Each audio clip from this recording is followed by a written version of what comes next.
Hey tout le monde, c'est Tout savoir sur. J'espère que vous allez bien. En tout cas, moi ça va nickel. Aujourd'hui, on se retrouve tous pour une nouvelle vidéo pour Tout savoir sur l'Afrique et ses mythes, épisode 4. Allez, let's go les gars.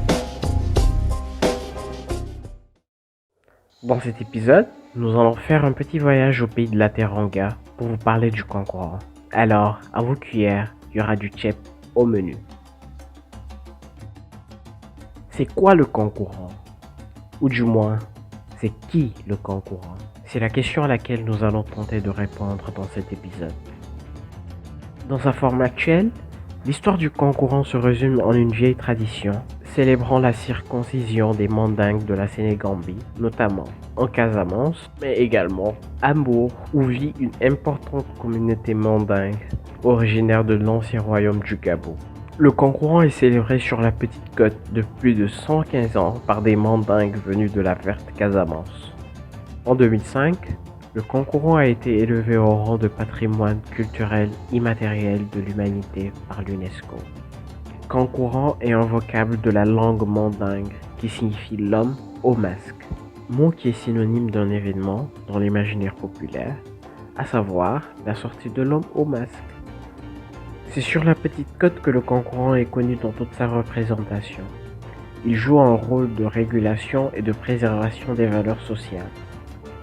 Ce personnage mythique, recouvert de fibres extraites d'écorces rouges d'arbres, est une fierté à Mbour. C'est avec ce déguisement que le Kankourang muni de 2 machettes fait le tour de la ville, avec ses accompagnateurs et les populations qui courent derrière lui. Le tout est synchronisé par un cri effrayant qu'il lance par moments lors de ses déplacements, aux allures de patrouille. Mais au-delà de son aspect populaire qui draine la communauté mandingue et les populations, le Kankourang joue un rôle important de régulateur de la société. Il est à la fois garant de l'ordre et de la justice.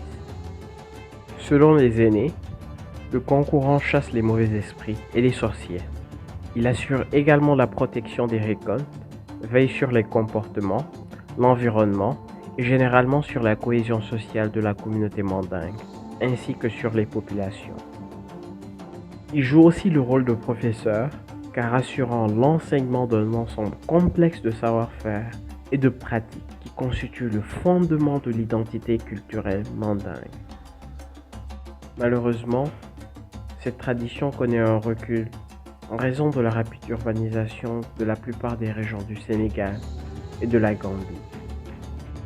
Du fait de sa sortie plus fréquente, les rituels sont trop souvent banalisés, faisant ainsi moins peur que dans le passé, et prend des airs d'un spectacle ambulant rythmé de danse, de chants et de courses-poursuites, au grand bonheur des populations.